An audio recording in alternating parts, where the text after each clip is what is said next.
Good morning, everybody. 9 o'clock, let's get started. I'm so happy to see all of you. Happy spring, happy April. We are going to, well, this is a reminder actually while we're on this slide to go ahead and write your name, agency, and title in the chat box so that we can know who is here, since there are many of you that usually attend and some come and go. And so we want to get that all recorded. Natasha, as usual, is going to be monitoring the chat while I'm facilitating and talking this morning.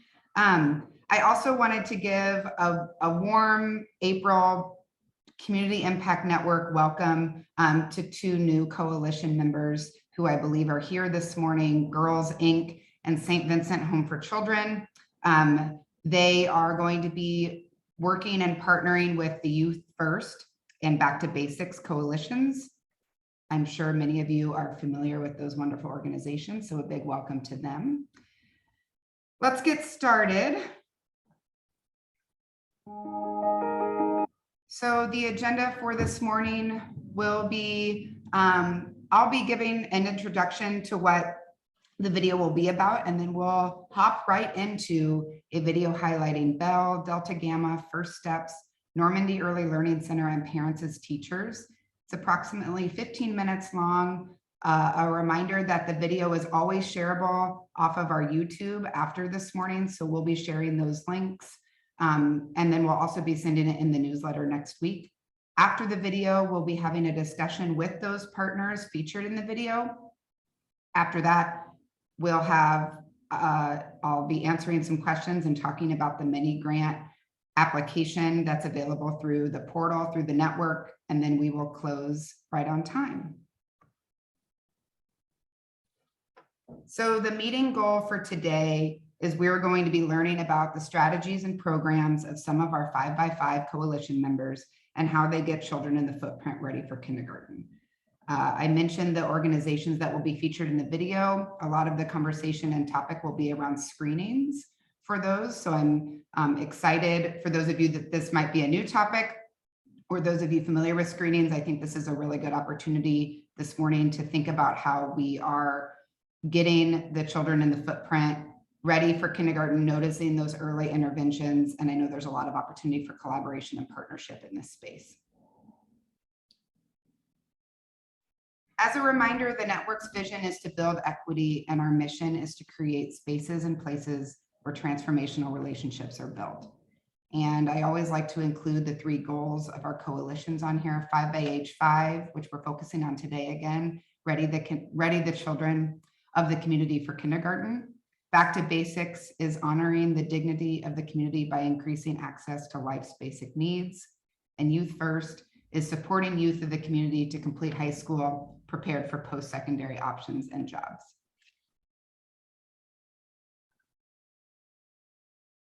The meeting norms for today and most days in this virtual network: we're going to start on time and end on time. Everyone has a voice, and we focus on intentional honesty and listening, presume positive intent, create relationships, enhance conversations, and then what's learned here leaves here. So we're really trying to think about ways that we can further collaborate and talk to each other and make those connections. And for this morning, after the video, when we have the discussion, we'll really be encouraging you to unmute yourself or use the chat to engage in the conversation and questions asked of you and our partners featured in the video. Respect each other's thoughts and ideas, share those valuable links and information. And then remember that this meeting is being recorded and we post it on the network portal and on our YouTube page. So you can even watch the one from last month.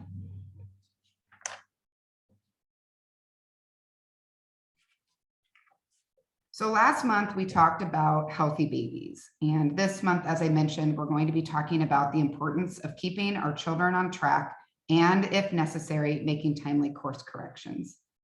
Every child should have access to the best tools to ensure that they are on track. The partners and members of the 5x5 Coalition have worked to provide these tools to empower parents and child care providers to ready the children of the Normandy Schools Collaborative Footprint for kindergarten and be on track for success in life. The tools used by educators and to ensure those children are on track are called developmental screenings. In 2021, last year, 5x5 Coalition platform partners performed 994 screening tests on children in the footprint through the age of 5. Course corrections were needed for 34% of those children. Corrections include action plans developed by Coalition professionals and implemented by the staff at the child care centers, Bell, ARC speech and language groups, and interventions provided by First Steps in the special school district. When issues are identified and corrected early, small problems are not allowed to become major issues for children and families. I'm really excited to show the video. I hope that it serves as a resource to normalize and encourage screenings. A very large thank you to those of you who participated in the video or talked with me afterwards to learn and educate myself about screenings and the importance of them. And with that, I'll get started on the video, and I'm looking forward to the discussion afterwards.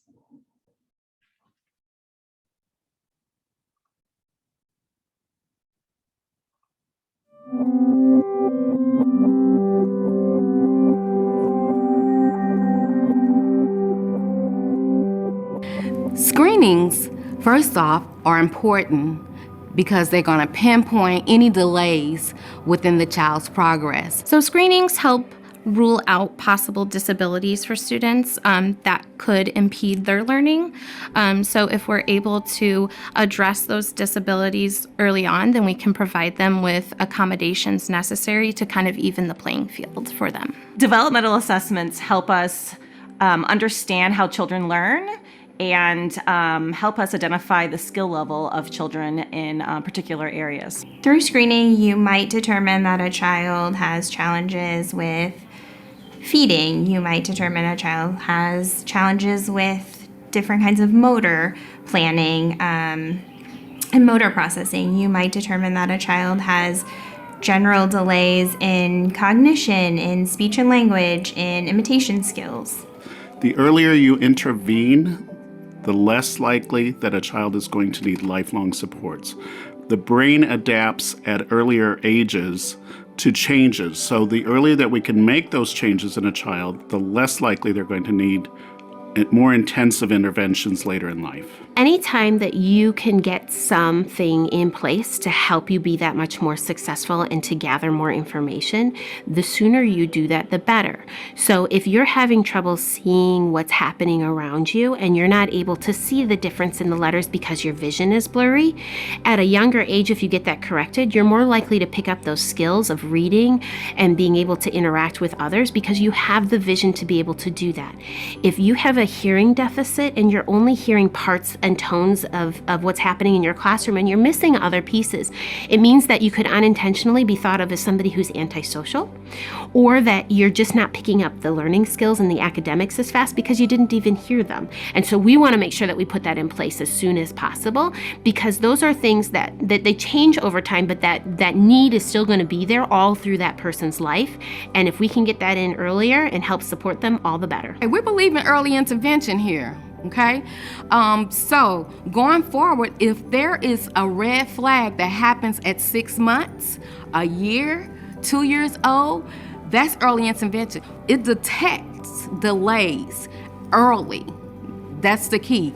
Detect a delay early so that the child can progress.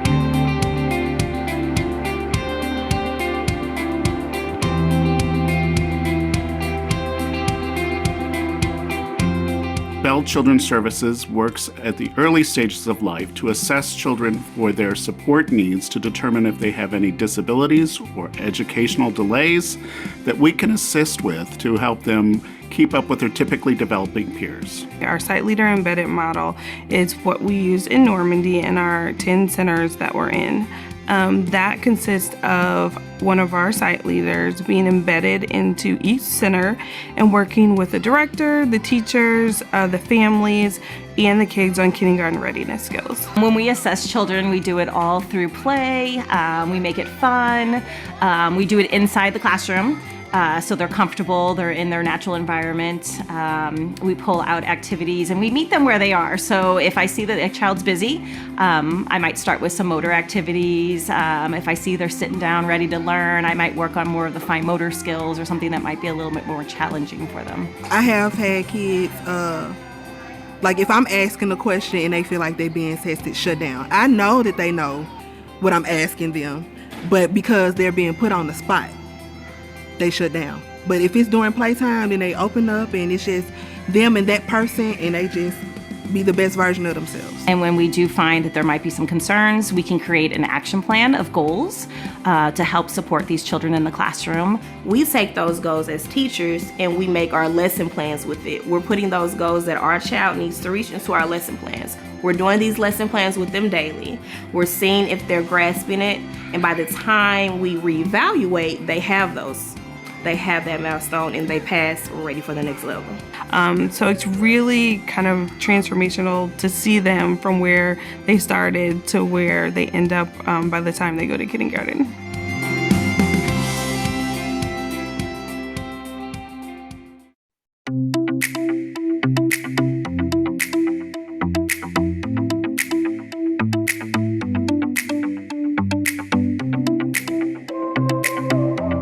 So the whole goal in First Steps is to reach out to families and the community to help families of little ones that may have a concern in their development, to see if there is some way that we can help them to meet their needs. We provide services in a variety of manners. We do it family's home, we do it grandma's house, daycares, we do it at parks. You know, we have center-based programs. All of that is a variety of programs. Whatever we might need to help with that family, we're willing to go and help them there. So initially when kiddos start, they might not start with very much language, they might not start with very many imitation skills, they may have a really hard time landing on play opportunities, they might engage in lots of pacing behavior or different kinds of inappropriate play. So over time, as we're building in different kinds of opportunities and we're teaching them, we're able to see progress over time in that they are able to learn to play with these activities on their own. They're able to engage with us back and forth.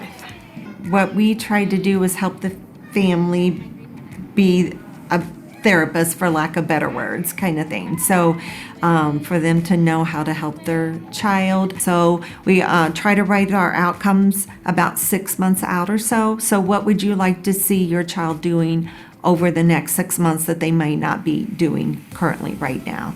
And then we also talk about what providers, what services would help your child hopefully reach those outcomes. At those 6-month meetings, you'll have the therapist there too, and there are so many wonderful strides that the kids have made that the therapists are going to share with with the child and the family has done. It's just so exciting to really get that whole team picture, and I think it brings joy to the family to see that what wonderful things their kids are doing.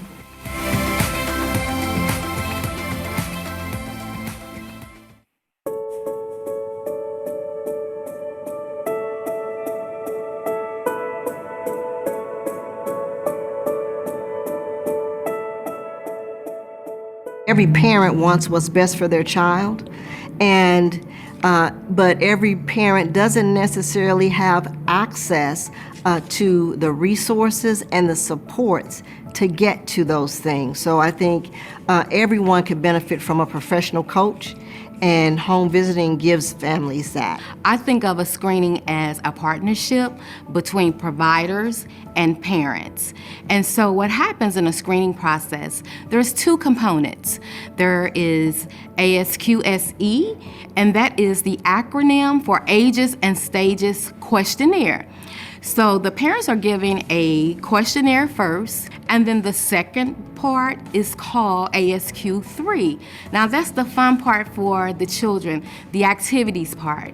That's the part that we get to play ball, they get to jump, they get to color, things of that nature. But during all those activities, we are able to see what's going on with them. We're looking for any type of delays, any red flags. What happens is when those developmental screenings occur, then if there is a delay identified, we can refer the family to get the intervention and the supports that they need to close those gaps early on. So it really is about helping to identify any social, emotional, or other delays early so that a parent knows what they can do to engage in that development, and also if an outside resource is needed, they can be referred and get those interventions as soon as possible.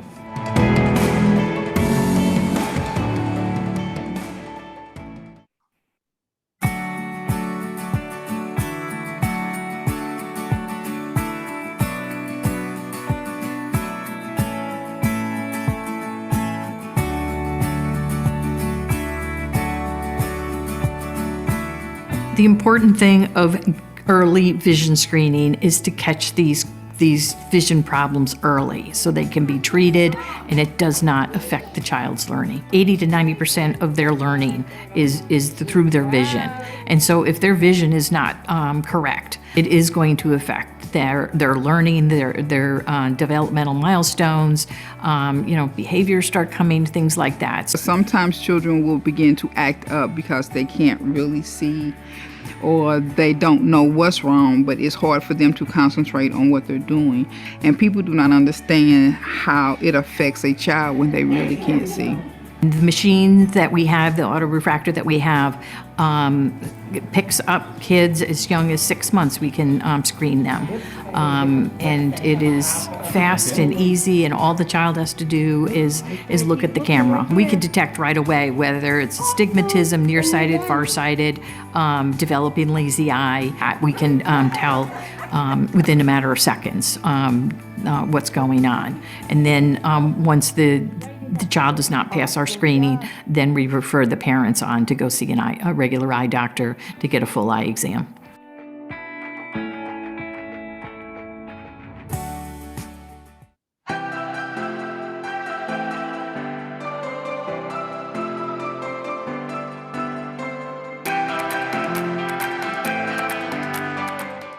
The Normandy Early Learning Center is a world that really values the smallest children in the area.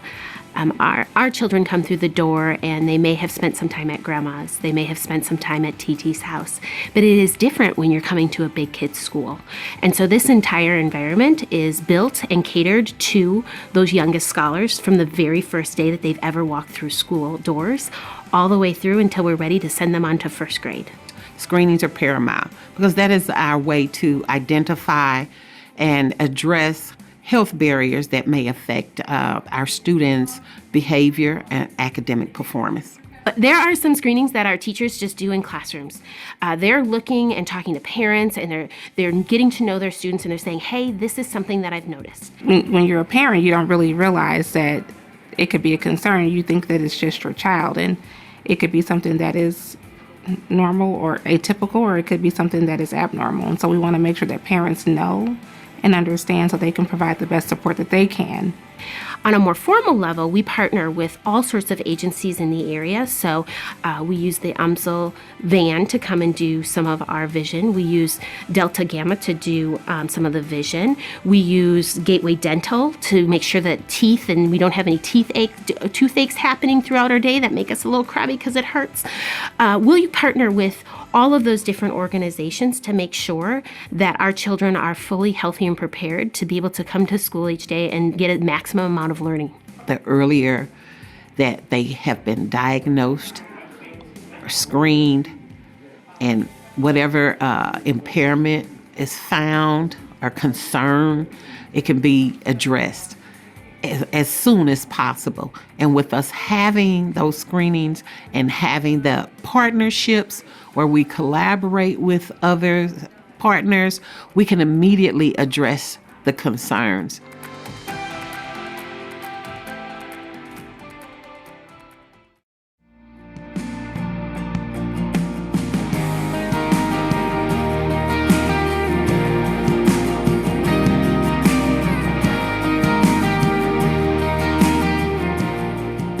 Across the country, I think only 30% of children actually receive the developmental screenings that they should receive. When you're talking about early education and early interventions, earlier is always best. We don't want to stunt their development. And I can't reiterate it enough that the earlier, the sooner that it can be identified, then of course, then we can rectify it. Sometimes families have been, wrestling with and struggling with issues with their child for a while. So that's the other important piece, just putting them at ease that we're here to help them and help them with supports moving forward. Getting in at an early age and providing those supports to help those children succeed and keep up with their typically developing peers is really the most important thing. We're proud to be a partner of the Community Impact Network and to support the work that they're doing and to partner with all the different agencies that are a part of the network.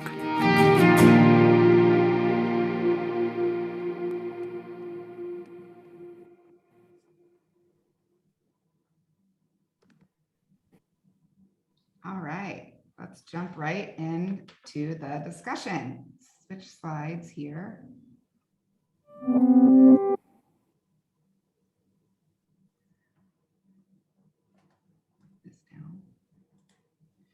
Okay, well, early is the name of the game. A big thank you to Bell Children's Services, Delta Gamma, First Steps, Normandy Early Learning Center, parents as teachers. And I believe we have Special School District here today to also join us in the discussion because they're a part of helping with those interventions after referrals are made. So when we go through the introductions, I'll make sure Kathleen is here as well. So the video takeaway, normalized screenings and ensuring that parents are understanding the benefits of those screenings. I'd like to open it up for us to start doing the questionnaire. If you could go in the order that's on the screen. So we'll start with Belle, if Kate or Dana is here. Introduce yourself and then let us know if anybody else from your organization is here. Hi, I'm Dana Walker. I'm the Director of Children's Services at Bell Children's Services of the St. Louis Arc. Today on the call, we have our CEO, Mark Healy. We have our Senior Director of Children's Services, Kate Hannon. We have our site leader, Tina Clausen, and we have our other site leader, Jennifer Yofi. Great. Delta Gamma. Good morning, this is Noreen Conti, and I am the Vision Screening Coordinator for the Vision program, and it's just me this morning. Great, glad to have you here. First Steps.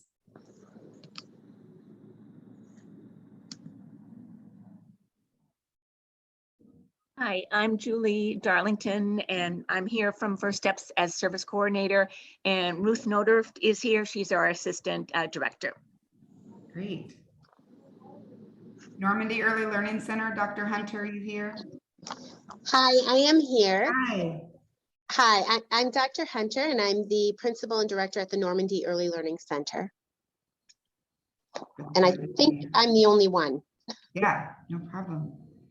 Parents as teachers? Good morning, I'm Ann Young, and I am the Director of Partnerships and Community Engagement, and I am joined this morning by Dana Lewis, the Screening Coordinator, Angela Bias, our Manager of Services, and Melissa Bodie, our Vice President of Philanthropy. Welcome. Kathleen, are you here for Special School District?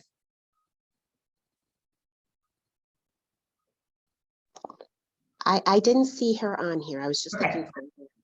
I wasn't sure. I know we've been communicating. There was some meeting conflict, so we can get started in the discussion as well, but thanks for checking, Dr. Hunter. It's hard to, while I'm sharing my video, know who all is here.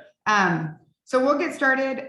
I'm going to open it up to those of you from the 5 organizations that just introduced themselves. We'll talk with you all for a bit. And the floor is open to all of you to answer as you wish. First question, I know early is the name of the game, but I do want to ask in your words, what is the most important thing that you want this group on the call today to take away from this meeting and to share with their clients that they're serving in the footprint? Did you want to go agency by agency, Andrea, or did you want us to just jump in? You can jump in. All right. So from First Steps, really the most important thing related to screenings it's really for kids and their families. Just really emphasizing that parents are caregivers and they're really essential in helping to measure child's progress. So that relationship is really key. We really encourage every time we meet with families that they're learning about the child's learning, how they're getting along with others, and then making, with family and friends, and then doing new things. So we're really teaching the family how to screen as well. Ruthie, I don't know if you wanted to share anything else about the most important things related to screenings for us. Yeah. I mean, I think putting families at ease, I know it's not an easy thing because when they call our office, it's probably because there's a concern for their child, which is very hard to deal with sometimes. So even if it's something like a speech delay, that's still concerning for families. So I feel like we want to try to make them at ease as much as possible, make it as easy as possible as we can for families. So kind of like I said in the video, we're to provide services just about any place that the families want us to, or they, would rather. If it's easier to do it at the daycare, we can do that. If it's easier to do it at grandma's house, we can also do that. So I just want them to know that we have lots of options as far as services and screenings.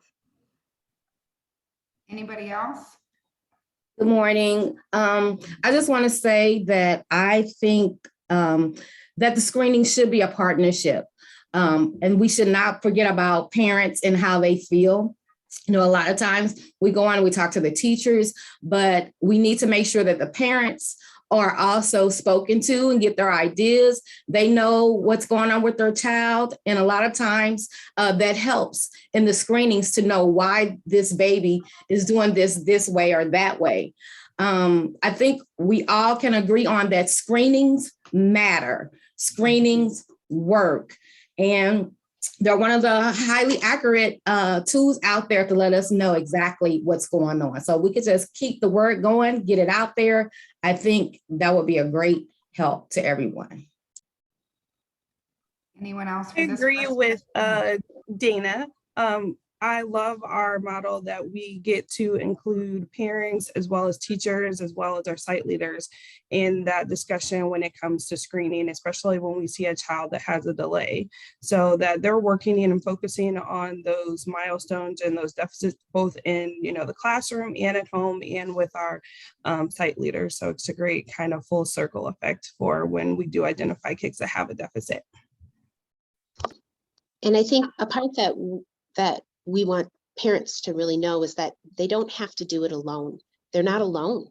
And there are people who have a level of expertise that can really help and shape their relationship with their child, the relationship with the school, and really improve life for them as a family. And if we can make sure that families understand that we're here actually to help and support, and that they're not alone in their concerns, I think that'll go a long way to helping them understand how crucial these screenings are. And I think the earlier, the better. Yep. Get them screened early. And I'll jump in for vision. A lot of times, there may be behavior issues and things like that, and people think it's something else, but it could be their vision, that they're not seeing right or correctly. And the child does not know that what they're seeing is not normal. And so doing these vision screenings And like I said on the video, we can do it as early as 6 months and define these kids early and just get glasses. And, you know, that behavior and developmental delay could be, the problem could have been vision.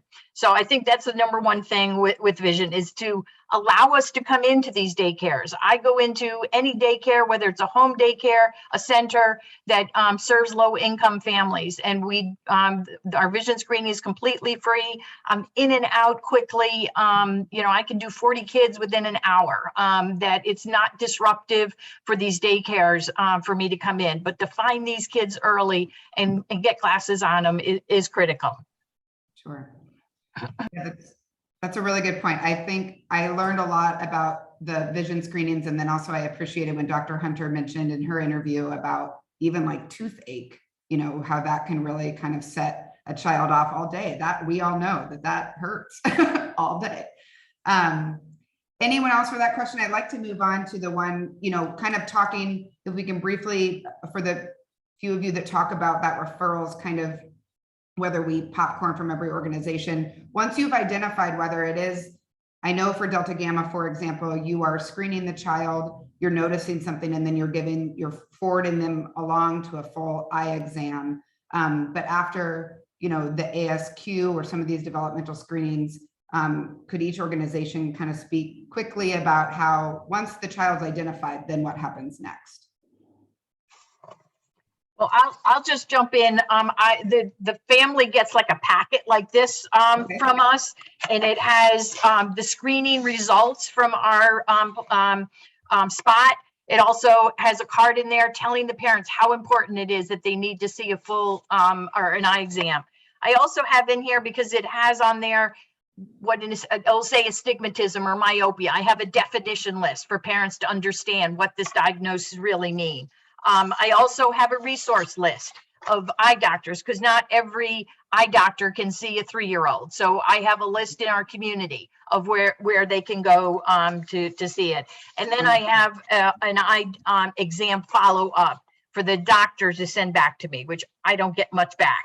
So the other part of the follow-up for us is I text the parents a month after the screening. I check to see whether they've seen an eye doctor, if they haven't, if they need help with the eye doctor, and I keep following up until hopefully they've seen an eye doctor. If the parents more or less ghost me, they never get back to me via text, then I reach out to the center a couple of months later saying, hey, have you seen Tommy come in with glasses? Do you know whether they've seen an eye doctor? Because it's great that we found these kids and they needed to see an eye doctor, but if they don't follow up, what good was it? So follow-up is a big part of our whole program. Absolutely. So I have a question. So for the vision part, you guys are great, Delta Gamma. You've come into my program for several years. Yes. And so the follow-up part is the major part. Yes. And so for the parents who don't have medical services, vision care benefits, what is the protocol?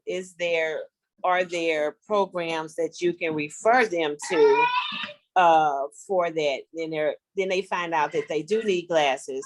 Is there another round where, you know, they can get glasses? Because that's what I found out that was a, you know, it stopped the parents. And Sure. I had 2 children that found out that they needed glasses, and there was no follow-up because the parents couldn't afford it. They didn't have medical benefits or vision benefits, and they didn't go any further. Okay. Usually during the summer, I Thrive in Kids Vision for Life have buses. They're parked at different libraries in the area, and all of the kids that failed our program, and if I've not gotten anything back, I send this information to the parents. So I'll probably be getting those dates pretty soon, and I'll be starting to send that out. And there they get a free eye exam and glasses on this bus. I also send a lot of my parents over to UMSL, the eye center right on their campus. They take all of the Medicaids, they take vision insurance, but they also have scholarships. And I tell parents, if they cannot financially handle this, say that when they're making the phone call, because they have a variety of different scholarships and can cover that kind of stuff. So yeah, I try to work with parents, and that's why I keep reaching out to them. But if they don't tell me they can't afford it, then I can't help them. Well, that's good to know, because now I'll be the advocate in between. Yes. I'm like, I know you can't afford it, so they do offer this, so let her know. Yes. Because unfortunately, they just don't say. Right. They just don't say. I know. Yeah. Yeah. Yeah. Exactly. Thank you. Thank You're you for the welcome. information. So for First Steps too, Tina, for our First Steps families, if there's an outcome and the child needs glasses, that is one of the services that we'll fund getting glasses for kids too. So those little ones age 0 to 3, we definitely will get glasses for them. We also work closely with Delta Gamma if they need a refractory kind of an exam from the doctor. So yeah, we definitely will make that happen. Awesome. Didn't know that either. But they have to qualify for First Steps to get those services. Right, right. But But I've so they had have to have a First Steps. developmental delay on Right. top of that. Yeah. Right. I've had a First Steps family that came through. Yeah. So I don't even know if they knew that. Yeah. So it's just lack of knowledge. That's all. Yep. Yep. Yeah, that's why this is a great, I'm so glad that you asked, Tina. Thank you for that. That's, I think, good information for everyone. And we're definitely recording, and we'll share that out as we can too with the network, and let, other Yes. childcare Yes. And the providers- other programs, the other childcare programs, I mean, they're not on here, but it would be so helpful if we can send this out to maybe like Rayshawn. I'm in the PAC program, and she can forward this information out to the other PAC programs, and that would be wonderful. Right. Yep. Once a child is at the Normandy Early Learning Center, we screen several times a year for vision, and then also make sure that the family has access to glasses as well, and cost is not an issue. Okay, great. Yeah. Those for Bell and parents as teachers, those ASQ and developmental screening referrals, how are you forwarding those along kind of in the same avenue as the vision screenings? Yeah, so when we do our site leaders do an ASQ on all of the kids in the center. So when they identify a child that has a delay, they are creating action plans with that teacher to work on those goals inside the classroom. And they're also talking to the family about different ways that they can also do activities with them at home to strengthen those areas as well. If we see there is a big deficit, we partner with First Steps, our special school district, to get those services started. We do have language groups in our centers, so that if there's a child that has a language delay, we put them into our language groups. So our language groups are typical developing language children, as well as our kids that have that language deficit, working with one of our speech therapists inside the classroom. So in those groups, there are the kids as well as the therapists, as well as one of their teachers in the group as well, so that the teacher is able to take those concepts that the speech therapist is working on in the language groups and use those in the classroom on a weekly basis as well. So we partner with First Steps, we partner with Delta Gamma as far as connecting families with those services after we get those vision screenings. A lot of times when our site leaders are in the classroom doing observations, that might notice a kid that's squinting, or really gets really close when they're looking at and observing books, and that might be one of those first referrals when we're talking to a teacher about getting Delta Gamma into the centers.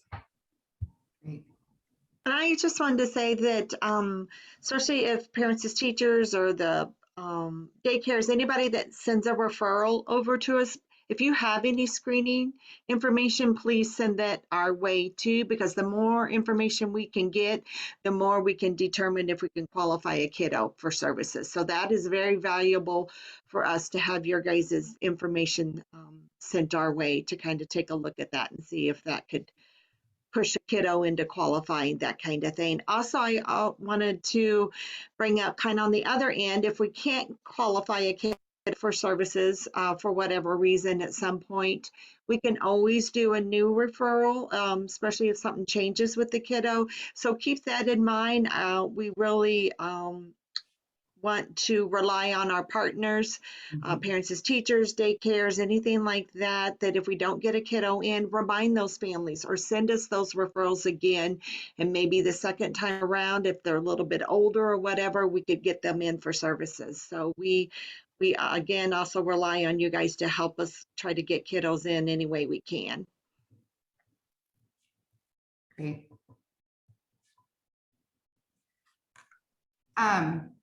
Yeah, Dana? Yeah, I just wanted to say real fast that after a child is identified with needing help, we have a conversation, and because a lot of times we're in the daycares or the schools. Our first conversation is with that teacher, because that teacher is with that child 6, 7, sometimes longer hours. And just depends on what type of intervention is needed, is how we proceed. So for example, if we have some kids in the same classroom that are scoring gray or in the black with cutting, maybe they just need the opportunity to cut more, so every child or every screening does not have to be a referral to SSD or, something vast. And so we also we lean on the partners that are on this call, Delta Gamma, Bell, First Steps, and Special School District, if we need to move further. Right. Yeah, that's a really good point. Thanks for sharing that too, because you're correct that a lot of it is done through play or through just opportunities for them. And I think that cutting example with scissors is a really good example. Oh, true. So true. Perfect example. Our bail specialist definitely helped us in our issues with a child who was just very busy, and instead of referring him on, Jennifer, I think you're on here, she was like, well, let's just give him some scissors and let him cut. And that just turned everything around about face. And the teacher was just like, oh my goodness, and it even just gave the teacher some reassurance that this child is able to be worked with, not having a teacher who think they can work with a child makes it a difficult situation. But then when you show a teacher that this child is workable, if that's the right phrase that I'm working with. I'm cleaning up while I'm talking to you guys. I'm listening to my other teacher in there. I'm like multitasking, but it made a big difference in my environment because I have new teachers. And when Jennifer made that suggestion that let's just give him some cutting, the teacher saw that he can sit that long. He liked to do that because they didn't think that he could do anything. And it changed everything. And so thank you, partners. And I was just going to piggyback on what Dana and Ruthie had said too. When families call us, if they have a concern, we're going to evaluate that child. Call us for various reasons, and it's not our duty to say, why they're calling. And that service that we do, if it's an initial evaluation, we use the developmental screening of the young child. It turns out to be a wonderful service for the family, even if the child doesn't qualify. But if he does, we'll sort of see in what area that child has become eligible. And we're looking for a half-age delay in just one of those main life areas: your cognitive, social, emotional, big and little movement, expressive and receptive language, and adaptive. And I find that is so key. And then also, like Dana was saying, it's that relationship with the family. We'll send a letter to the family saying, call us back in 3 months if you weren't eligible. We have parents as call your parents as teachers in your local area. Or if they're looking for, maybe they're close to 3, you guys too. So that's another big piece. We'll make sure that we connect them with the potential early childhood special ed referrals as well. Yeah, this is great. We only have a few minutes left, and I want to make sure that we talk a little bit about the last three questions. And I on the screen, and it seems that some of the stuff I'm hearing from the other questions about challenges was some of the items that Tina raised, which is, once that affordability of getting the intervention, like a glasses, which we know can range in price, and vision insurance is, of course, oftentimes a separate cost to a family than health insurance. But I wondered if so we've kind of talked about challenges. I do want to hear from those of you featured in the video and that we've been talking to, how can, given the challenges that your agency has, or that your parents and children have, how can network coalition members and partners help you? We know that there's a lot kind of already happening. We've talked about that. Many of you I know each other, but how can we continue, or what would you see as building on the existing collaboration and relationships between you? Yeah, Dana Lewis, I see you unmuted. Thank you. I think one of our biggest challenges is getting the word out to our parents, and then letting them know that this is not a negative thing. A screening is not negative. We want to make sure that they know that it's positive. And so how we present the verbiage to them, if we say it's a snapshot, and simply it's going to tell us how your child is doing in 5 areas. And so I think a lot of times, because they've heard the word screening, they have related it to their child being labeled and things of that nature. So we just need to kind of turn it around and make it a positive thing for parents, and, get the word out. Anyone else? Yeah, I just want to piggyback off of Dana. I do think some parents have a negative connotation when it comes to screenings. But I think the way that we approach it, in that we are doing activities that you can do at home as well as in the classroom, I think it kind of eases their anxiety about it, saying, oh, okay, there's things that I can be doing at home, as well as we're partnering with you to make sure that my child is going to be ready for kindergarten. One of the things that we do see, as well as, like Dana was saying, is just kind of lack of knowledge for those resources. Like, once the child has been identified with a delay, a lot of times families that we work with, the children haven't regularly been going to those health screenings for their pediatrician, or they might not even have one. So like, if they're needing individual kind of services as far as like PT or OT as speech, and they're out of that first steps range, then it's kind of difficult for them to connect to those services. So just kind of making them more aware of our community partners and what kind of free services or sliding scale services that we can, assess them to, would be great. I want to make sure, I saw Dr. Hunter with her hand raised, so I want to make sure, Dr. Hunter, that you... I echo everything that everyone is saying, and in an unexpected way that we have found to kind of work through some of those barriers is when we did Zoom sessions showing the classroom. It was amazing to see how many parents just really, they're not in regular contact necessarily with other families with children of a similar age. So what seems so obvious in a classroom where you see 15, 16 kids right next to each other, that this one is struggling in some area, really getting parents into those classrooms, be it through technology or through, once all the COVID pieces are back in place, so that we can have families actually see their child in that learning environment, is extremely powerful. And we have decided that that's a piece that we need to continue regardless of COVID or not, because you have some families that aren't necessarily comfortable or able to come into the learning environment. Using that technology to help them see how their child is in a classroom is extremely powerful. I think that's a really great idea. I'm being cognizant of the time. I wanted to make a couple of notes. The first is any of the people, that those of you that have been part of the discussion and in the video, I know many of the people on this call have your contact information, but as you feel comfortable, making sure that that's included in the chat so that we can synthesize and collect that information to share out through the newsletter and our information in the network. And also for those, 62 of us that are here, we have that.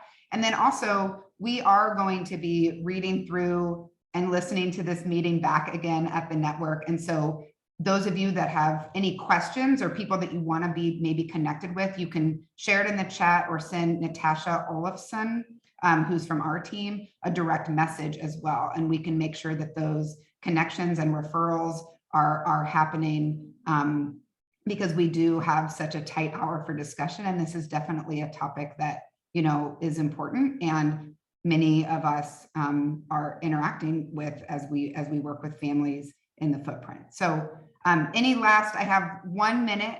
If there's any last, comments that any of those of you in the discussion want to mention for the group this morning. Just want to thank you for bringing us all together and being able to tell us about our programs. As with all the providers, they've helped me over the years, but please continue when you're in daycares, home daycares, please let them know about our service, because sometimes when I'm trying to call them or email them, they don't know me. And, having somebody else that's already in there, they trust, letting them know about our service via them usually, helps a lot better. So I appreciate that. But thank you. Yeah, that's a really great point. Thank you, Noreen. And thanks everybody else. I'm going to switch us over to discussing for the last few minutes that we have in this hour, the mini grant opportunity, which is really, again, talking about helping kids this summer through summer enrichment. So let me switch over to that slide. So we have a mini grant opportunity that's closing next Friday on the 22nd of April. There's information about this mini grant on the network portal. You can also call or email me at the information below, and I'll talk to you and answer any questions that you have.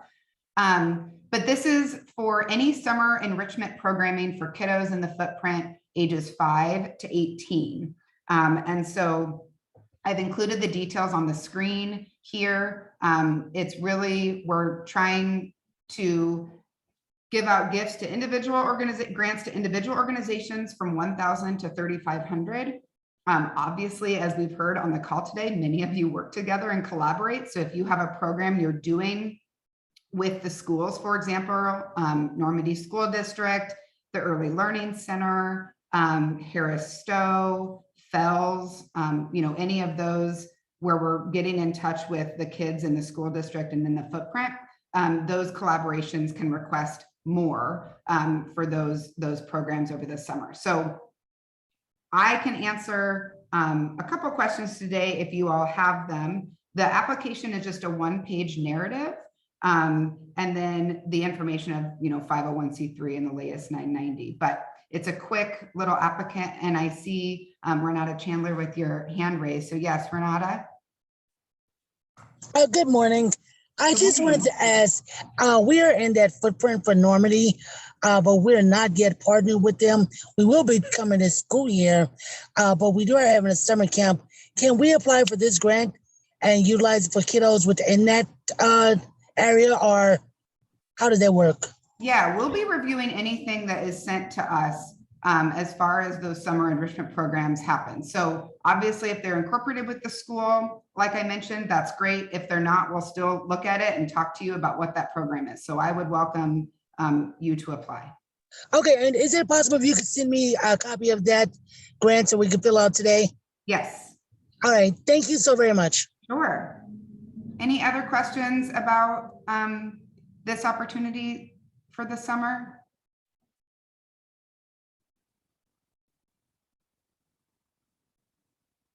All right. Any other questions from the group, to the partners that were featured in the discussion earlier today? Anything you've been thinking about, or maybe a chat message you'd like to raise to our panel?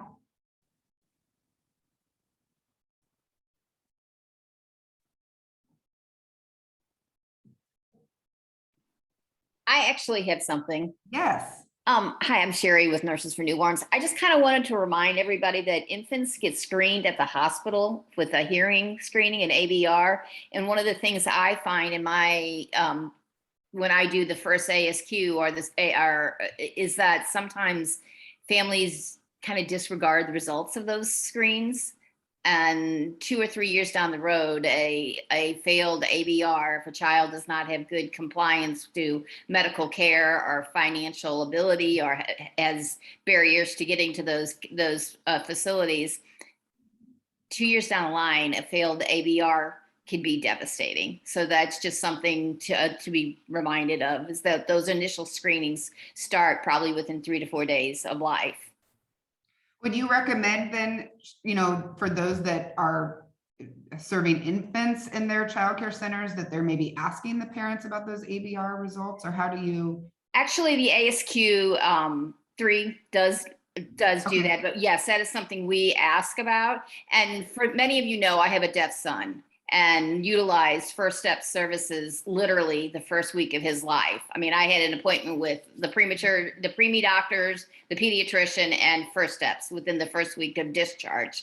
So it's near and dear to my heart, but yes, that when you screen with an ASQ, that is one of the questions on the ASQ 3. No, thank you so much, Sherry, for bringing up you're right, because the hearing and vision are both those things, and we didn't talk as much about the hearing this morning. So I appreciate that information.